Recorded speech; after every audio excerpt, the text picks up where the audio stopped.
Assalamualaikum warahmatullahi wabarakatuh. Perkenalkan, nama saya Muhammad Rezki. Baik, langsung saja.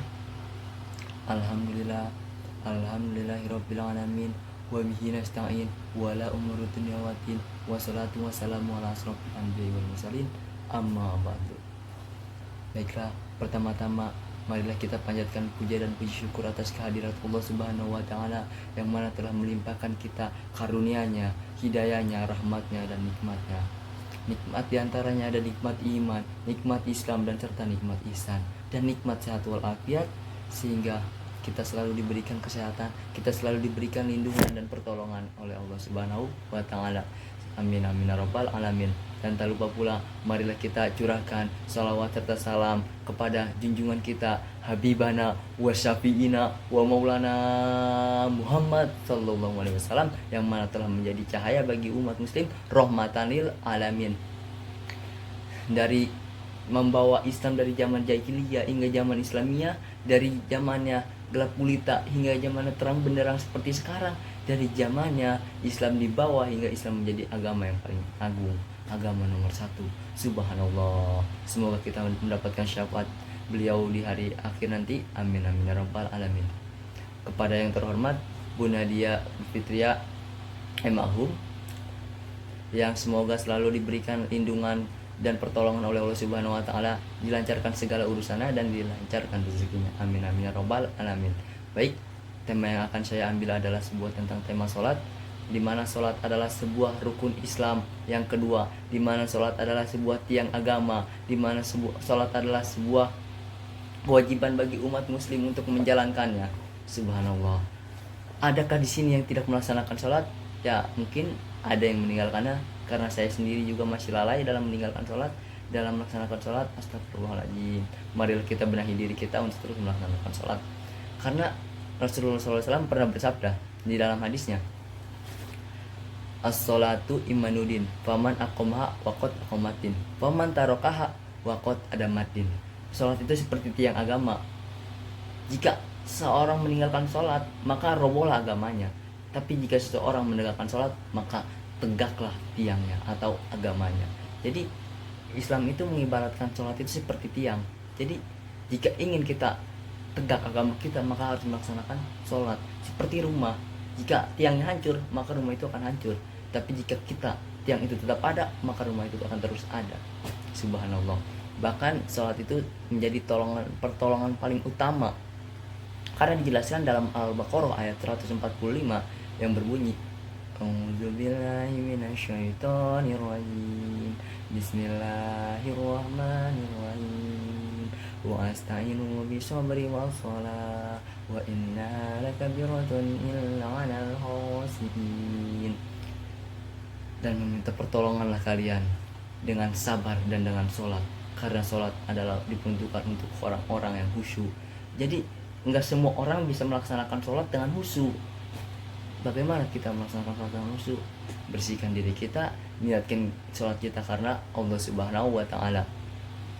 Bahkan di dalam hadis lagi ada menjelaskan sholat itu sebuah amalan yang dihisab paling pertama.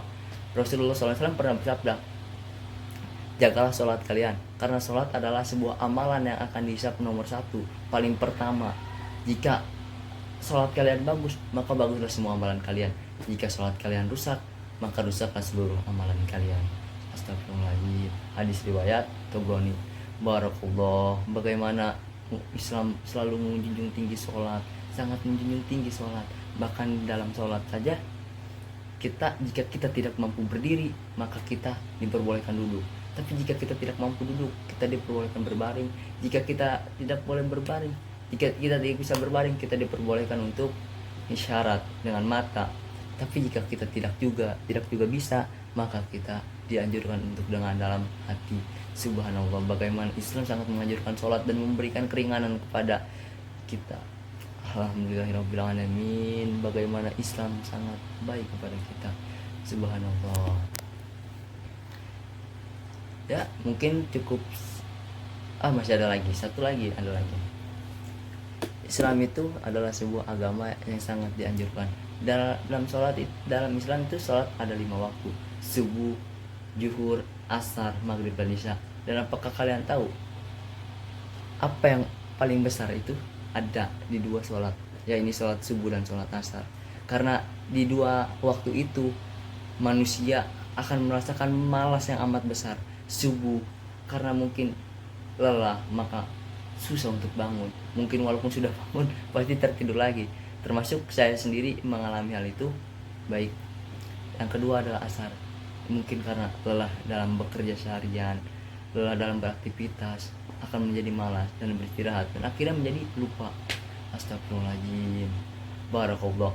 Bahkan dalam sebuah hadis mengatakan, jika kalian melaksanakan sholat sunnah sebelum subuh, maka kalian akan mendapatkan dunia dan seisinya. Barakallah. Bagaimana begitu besarnya Islam memberikan pahala di dalam sholatnya. Astagfirullahaladzim. Kita selalu meninggalkan sholatnya. Jadi marilah kita tegakkan sholat. Sholat adalah sebuah tiang agama yang bagaimana kita harus mendirikannya. Karena sholat adalah sebuah tanda kita Islam, kita umat Islam. Tegakkanlah sholat, sholat, sholat, sholat, dan sholat. Karena banyak sekali di dalam Al-Quran yang menjelaskan tentang sholat, termasuknya di Al-Baqarah ayat 43 yang berbunyi, Bismillahirrahmanirrahim. Wa aqimu sholata wa atu zakata wa arka'u ma'ar raki'in. Dan dirikanlah sholat dan zakat. Subhanallah. Bagaimana kita telah lalai meninggalkan sholat. Marilah kita renungi sama-sama. Marilah kita perbaiki sama-sama ke sholat kita. Jagalah sholat kita, maka Allah akan menjaga kita. Perbaiki sholatmu, maka Allah akan memperbaiki hidupmu. Barakallah. Mungkin cukup sekian yang bisa saya sampaikan, karena saya juga masih butuh arahan ke sana. Saya juga di sini, saya ini belajar. Kita sama-sama belajar untuk saling mengajarkan, karena di dalam hadis diterapkan balighu ani walau ayat, sampaikan kepadaku walaupun satu ayat. Jadi kita disuruh menyampaikan, untuk sampaikanlah yang kita punya walaupun satu ayat. Bahkan dalam Mahfujat juga diterangkan, al ilmu bila ngamalin kasajari bila samarin. Sampaikan ilmu yang tidak diamalkan bagaikan pohon yang tak berbuah. Serta apa? Ilmu yang tidak diamalkan bagaikan pohon yang tak berbuah. Ya Allah, subhanallah. Jadi alangkah baiknya jika kita mempunyai ilmu, tapi ilmunya harus yang valid, yang benar, dan yang sanadnya jelas. Baru kita boleh sebarkan. Barakallah. Baligawani walau ayat, sampaikanlah padaku walau satu ilmu. Sayyidina Ali pernah bersabda. Jadi mungkin cukup sekian yang bisa saya sampaikan. Kurang lebihnya mohon maaf, karena saya juga manusia yang masih memiliki salah. Wabillahi taufiq wal hidayah. Wassalamualaikum warahmatullahi wabarakatuh.